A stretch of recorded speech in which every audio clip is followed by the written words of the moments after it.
she's contrasted with the chaste, pure, virtuous woman that we see in these passages of Scripture.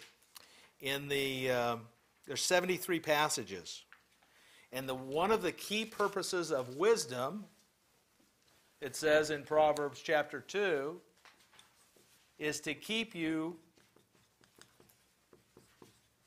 from the strange woman.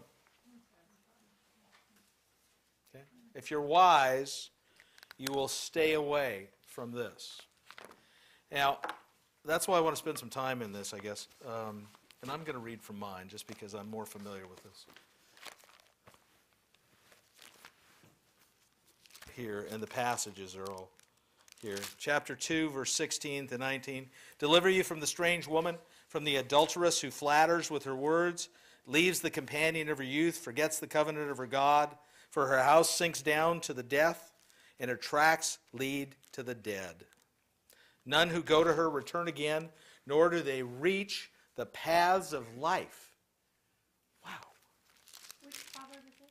That's Proverbs 2, 16 through 19. I'm going to read these direct passages right here. I'll use the one that you've got. They're virtually the same. 5, 3 through 14. Take no notice of a loose living woman, for the lips of this alien drip with honey.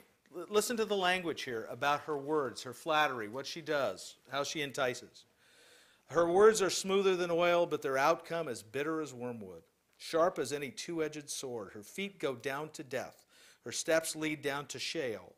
Far from following the path of life, her ways are undirected and irresponsible. Now, my son, listen to me. Never deviate from what I say. Set your course as far from her as possible. Don't go near the door of her house, or you'll surrender your honor to others, your years to the one who has no pity. Strangers will batten on your property, your labors going to some alien house. At your ending, when body and flesh are consumed, you'll groan and exclaim, Alas, I hated discipline. My heart spurned reproof and correction. I'd not hear the voice of my masters. I would have listened to those who tried to teach me. Now I'm all but reduced to the depths of misery in the presence of the whole community.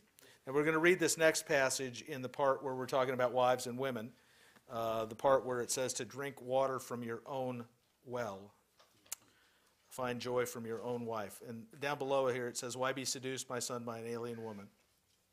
For the eyes of Yahweh observe a man's ways and survey all his paths. Chapter 6 is powerful.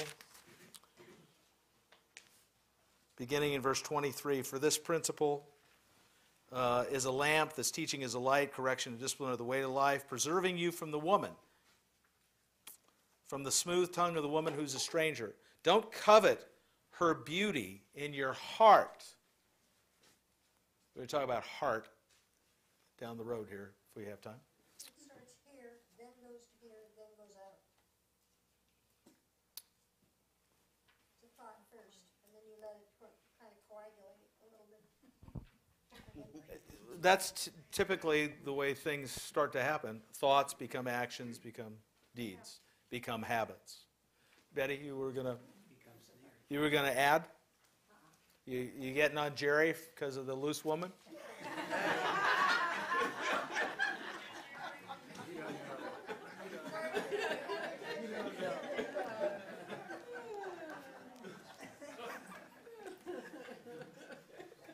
Don't covet her beauty in your heart.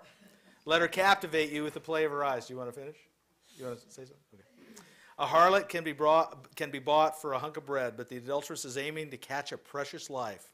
Now listen to all this language here of the penalty of doing this. Can a man hug fire to his breast?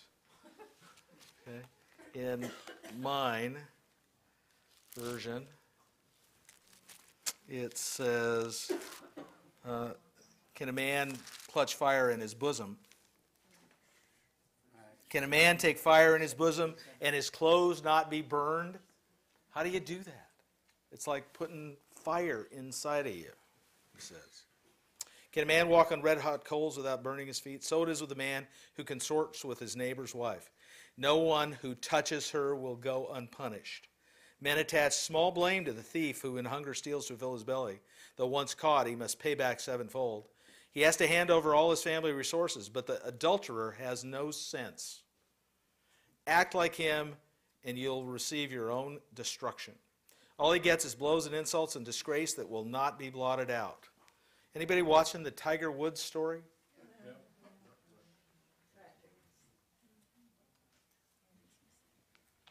The kid could do anything he wants. I've told my wife I think he might be the Antichrist. I don't know. He could be, you know. If he came back from the 7-iron wound from the dead or something, he might be. I don't know. Just kidding. This is a kid in public that is paying with his entire life, okay? He has no sense. Act like him, court your own destruction. All he gets is blows and insults and disgrace that will not be blotted out. For jealousy inflames the husband, who will show no mercy when the day comes for revenge. He'll not consider any compensation. Lavish what gifts you may, he will not be placated.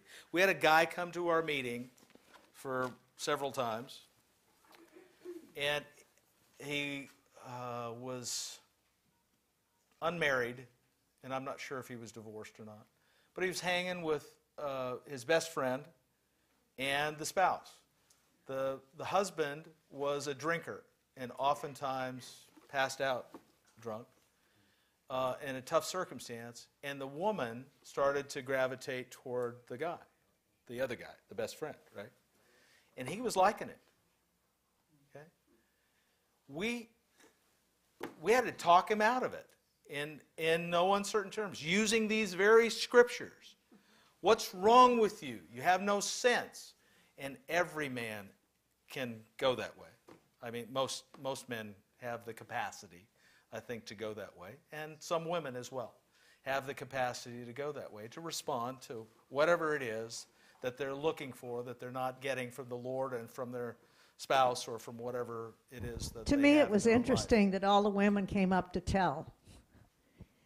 In other words, that woman is a trap and a snare, and then when you're in trouble, she's going to blame you.